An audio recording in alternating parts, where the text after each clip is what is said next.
আমি বহরমপুর বিধানসভায় যখন ভোটে প্রতিযোগিতা করেছিলাম তখন এবং তার আগে থেকেই, তার আগে অল্প অল্প করে, কিন্তু ভোটে দাঁড়ানোর পর আমি বহরমপুর শহর জুড়ে যারা টোটো চালক তাদের অভিযোগের কথা বিস্তারিতভাবে আমি শুনেছি। এই টোটো চালকরা মূলত তারা বেকার ছেলে,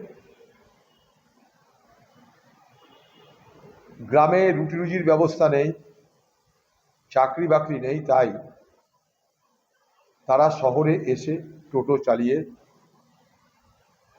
নিজেদের জীবনযাপন পরিচালনা করে। বহরমপুর এবং আশপাশ এলাকা থেকে কথা বলতে বহরমপুর এবং আশেপাশের এলাকা থেকে শিক্ষিত অথবা বেকার, বেরোজগার যুবকদের একটা বড় অংশ তাই আমরা দেখতে পাই টোটো চালক হিসাবে। এই টোটো চালকদের উপর একটা অদ্ভুত ধরনের আর্থিক নির্যাতন হচ্ছে, অর্থনৈতিক শোষণ হচ্ছে, আর্থিক নির্যাতন হচ্ছে। সেটা কি?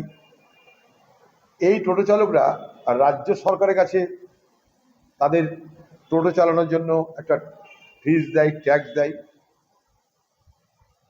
সেই টোটো চালকদের আবার দ্বিতীয়বার এই শহরের পৌরসভা ট্যাক্স আদায় করে। অর্থাৎ একটা টোটো চালক একটা টোটো চালানোর জন্য তাকে দু ধরনের ট্যাক্স দিতে বাধ্য করা হয়। ফলে তাদের লাভের গুড় পিঁপড়েতে খেয়ে নেয়। তারা যে লাভটা করে তার বড় অংশ এইভাবে ট্যাক্সের জন্য তাদের পকেট থেকে বেরিয়ে যায়। তাই টোটো চালকদের একটাই বক্তব্য যে আমরা যখন রাজ্যকে ট্যাক্স দিচ্ছি, রাজ্যের অধীনেই তো পৌরসভা, তাহলে পৌরসভা আলাদা করে ট্যাক্স চাইছে কেন? তাই এই ডুয়েল ট্যাক্স অর্থাৎ রাজ্য এবং পৌরসভার এই দ্বৈত ট্যাক্স ব্যবস্থা উঠিয়ে দিয়ে হয় রাজ্য নেই কিংবা পৌরসভা নেই, অর্থাৎ একটা ট্যাক্স নেওয়া হোক, এটা আমার দাবি থাকলো। এবং এই দাবি নিয়ে এখানকার যারা টোটো চালক তাদের আন্দোলনে আমি সামিল হবার জন্য আমি আমার তরফ থেকে ইচ্ছা প্রকাশ করছি। এর আগেও টোটো চালকদের বিভিন্ন সমস্যা নিয়ে আমরা আন্দোলন করেছি, তারপরে তাদের এই সমস্যাটা নিয়ে আবার আন্দোলন করবার প্রয়োজনীয়তা দেখা দিচ্ছে। কারণ টোটো চালকদের অভিযোগ অনুযায়ী একটা টোটো চালককে দুবার ট্যাক্সের বোঝা বইতে হচ্ছে, ফলে তাদের আর্থিক নির্যাতন, তাদের উপরে অর্থনৈতিক শোষণ বাড়ছে। এটা আপনাদের মাধ্যমে টোটো চালকদের কাছে আমাদের এই বার্তা। মুখ্যমন্ত্রীর এইটাকে আমি একটা শিশু সুলভ আচরণ বলবো। মুখ্যমন্ত্রী না, প্রাক্তন মুখ্যমন্ত্রী বলুন। হ্যাঁ, হিসাবে এখনো মুখ্যমন্ত্রী যতক্ষণ না ছাড়ছে। তো এটা মুখ্যমন্ত্রী হিসাবে যে পদ, সেই পদের গরিমাকে শোভা দেয় না। এক নম্বর, মুখ্যমন্ত্রীর এই আচরণ শিশু সুলভ। যেমন আমরা ছোট অবস্থায় মাকে হয়তো কিছু চাইতাম, দিল না, কথা বলবো না, ব্যাপারটা এরকম আর কি। এখানে অভিমান করা কিছু নাই। দিদি অভিমান হয়েছে যে বাংলায় তিনি আর মুখ্যমন্ত্রী নেই।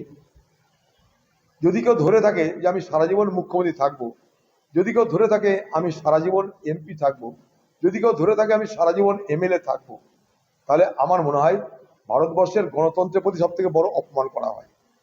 কারণ কেউ এমএলএ, এমপি, মন্ত্রী, মুখ্যমন্ত্রী, প্রধানমন্ত্রী যে যেখানেই থাক না কেন, মানুষের ইচ্ছার উপর তাকে নির্ভর করতে হয়। স্বেচ্ছায় কেউ প্রধানমন্ত্রী হতে পারে না, স্বেচ্ছায় কেউ মুখ্যমন্ত্রী হতে পারে না, স্বেচ্ছায় কেউ এমএলএ, এমপি হতে পারে না।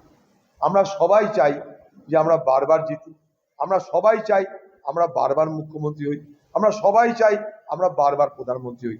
তা যদি হই তাহলে গণতন্ত্রে বৈচিত্র্য থাকে না, গণতন্ত্রে আর কিছু নতুনত্ব থাকে না, গণতন্ত্র বলে কিছু থাকে না, সেটা স্বৈরতন্ত্রে রূপান্তরিত হয়, এখন এক তন্ত্রে রূপান্তরিত হয়। ভারতবর্ষ যেহেতু গণতান্ত্রিক দেশ, তাই প্রধানমন্ত্রী কি হবে, মুখ্যমন্ত্রী কি হবে, কেমন করে হবে, কার দ্বারা হবে, সেগুলো নিয়ন্ত্রণ করবার তার বিধি ব্যবস্থা স্পষ্ট আছে। আমি মুখ্যমন্ত্রীকে বলবো আপনাদের অনেক আইনজ্ঞ আছে, তাদের সঙ্গে আলোচনা করে সিদ্ধান্ত নিন। এরকম নাটক করে শিশুসুলভ আচরণ করে বাংলার মানুষকে আর হাসাবেন না। আপনি হেরে গেছেন, সেটা মেনে নিয়ে মানে বিদায় নিন। আবার চেষ্টা করুন, আবার মুখ্যমন্ত্রী হবেন, আবার চেষ্টা করুন প্রধানমন্ত্রী হবেন, অনেক কিছু হতে পারেন আপনি, চেষ্টা করে যান। কিন্তু এই মুহূর্তে আপনি না মুখ্যমন্ত্রী, আপনি না এমএলএ।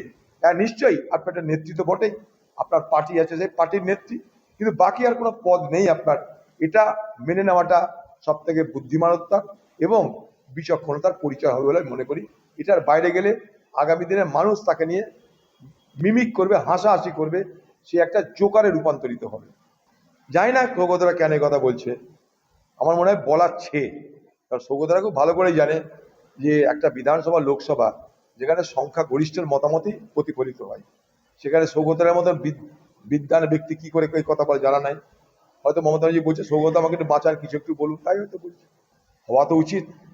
কারণ পশ্চিমবঙ্গের রাজধানী কলকাতার মেয়র পদ তাদের দখলে তো আনার তারা চেষ্টা করবেই, কারণ গোটা রাজ্য যখন দখল করেছে তখন আগামী দিনে তার নিচের যে ক্ষমতার যে সমস্ত প্রতিষ্ঠান সেগুলোকে দখল করার চেষ্টা করবে। এখন কিভাবে দখল করবে জানি না, তৃণমূল দল ভাঙিয়ে করবে না নির্বাচনের মাধ্যমে নতুন করে মানুষের ম্যান্ডেট নিয়ে করবে, সেটা বিজেপি পার্টি জানে। তৃণমূল দলটাই থাকবে না, কে কার মুখপাত্র, কে কাকে আর ধরবে। দিদি আগামী দিন একা থাকবে, হয়তো খোকাবাবু থাকতে পারে। তৃণমূল দল বেশি দিন টিকবে বলে আমার মনে হয় না। আর শোকজ করে কি করবে? সব থেকে বড় শোকজ তো মমতা ব্যানার্জির বিরুদ্ধে করা উচিত। বাংলা মানুষ শোকজ তো করে দিয়ে তাকে ক্ষমা থেকে তাড়িয়েও দিয়েছে। এবার মুখ্যমন্ত্রীর আর কার বিরুদ্ধে শোকজ করবে? গোটা তৃণমূল দলটা তো মুখ্যমন্ত্রী আর খোকাবাবুকে শোকজ করছে। একতরফা ক্ষমতা, একতরফা লুটের টাকা, সমস্ত ক্ষমতার কুক্ষিগত করণ সব তো তৃণমূল পার্টি নেত্রী হিসেবে মমতা ব্যানার্জি তার খোকাবাবু অভিষেক ব্যানার্জি করেছে। সবাই তার দলের লোকরা বলছে। তা কে কার বিরুদ্ধে শোকজ করে, কে কার বিরুদ্ধে অভিযোগ করে? সবাই তো অভিযুক্ত। মমতা ব্যানার্জি সরকারি কর্মচারীদের ভালো মন্দ স্বার্থ নিয়ে কোনোদিন তিনি পরোয়া করেননি। কারণ আমি এর আগেও এই কথাগুলো বলেছি, কারণ বাংলার মুখ্যমন্ত্রী বিশ্বাস করেন যে সরকারি কর্মচারীদের যে ভোট, সেই ভোটে বাংলার ভাগ্য নিয়ন্ত্রণ হবে না। তাই তিনি অন্য বাংলার মায়েদের, বাংলার কৃষকদের, বাংলার বেকারদের, তাদেরকে খাতিরদারি করার জন্য সেখানে টাকা ব্যয় করেছেন। কিন্তু সরকারি কর্মচারীদের যেটা ন্যায্য পাওনা, সেই পাওনা থেকে বঞ্চিত করেছেন। কারণ একটাই, সরকারি কর্মচারীদের খাতিরদারি করে বাংলায় সরকার নিয়ন্ত্রণ করার কোনো জায়গা নেই। তাই সরকার বানাতে গেলে যাকে দিলে লাভ হবে তাকে খাতিরদারি করো। অর্থাৎ যে গরু দুধ দেবে তাকে খাওয়াও, যে গরু দুধ দেবে না তাকে না খাইয়ে রেখে দাও। তারই প্রতিফলন ঘটেছে সরকারি কর্মচারীদের এই মমতার বিরুদ্ধে ব্যালটে প্রতিবাদের ঝড় বইয়ে দিয়ে।